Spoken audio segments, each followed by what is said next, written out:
Hi friends, இன்றைக்கி இந்த வீடியோவில் ராகி மாவில் கூழ் காய்ச்சி அதில் பாதியாக பிரித்து ஒன்று நாட்டு சக்கரை கலந்தும் ஒன்று மோர் உப்பு கலந்தும் குடிக்கலாம். இதுக்கு நான் சக்தி மசாலாவோட ராகி மாவு 1 டம்ளர் எடுத்துட்டுருக்கேன். அதே டம்ளரில் 1 டம்ளர் தண்ணி விட்டு இதை கட்டி இல்லாமல் கரைச்சிக்கலாம்.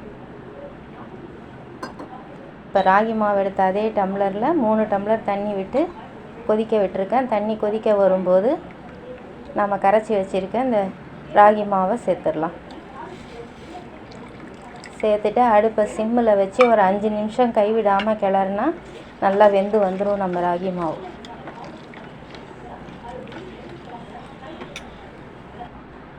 பாருங்கள், நல்லா வெந்து வந்திருக்கு. ராகி மாவு நல்லா வேகணும், இல்லைன்னா வயிற்றால போக ஆரம்பிச்சிடும்.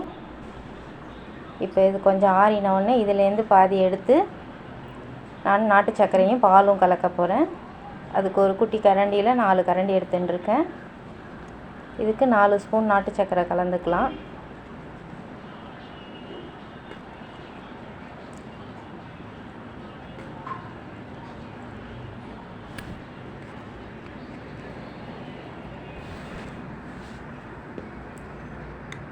இந்த பாத்திரம் போரல, வேறு பாத்திரத்தில் மாற்றிக்கலாம்.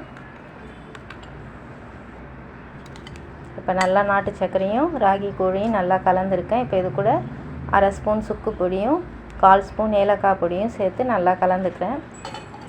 இது கூட நம்ம காய்ச்சி ஆற வச்சுருக்க பால் எவ்வளோ தேவையோ அவ்வளோ கலந்துக்கலாம். எல்லாத்தையும் சேர்த்து நல்லா ஒன்றா கலக்கிற மாதிரி கலந்துக்கலாம். இப்போ பாருங்கள், நாட்டு சர்க்கரை கலந்த ராகி கஞ்சி ரெடி.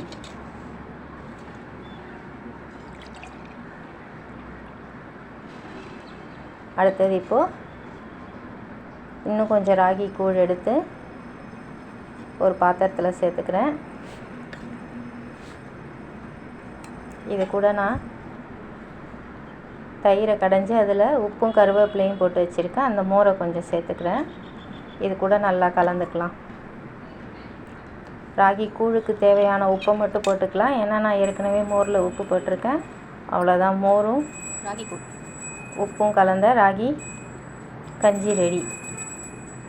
இது கூட மேலாக கொஞ்சம் நறுக்குன சின்ன வெங்காயம், இன்ஸ்டண்ட்டாக போடுற மாங்காய் ஊறுகாய் இருந்தால் அதை தொட்டுக்கிட்டு இதை குடித்தா நல்ல டேஸ்ட்டாக இருக்கும்.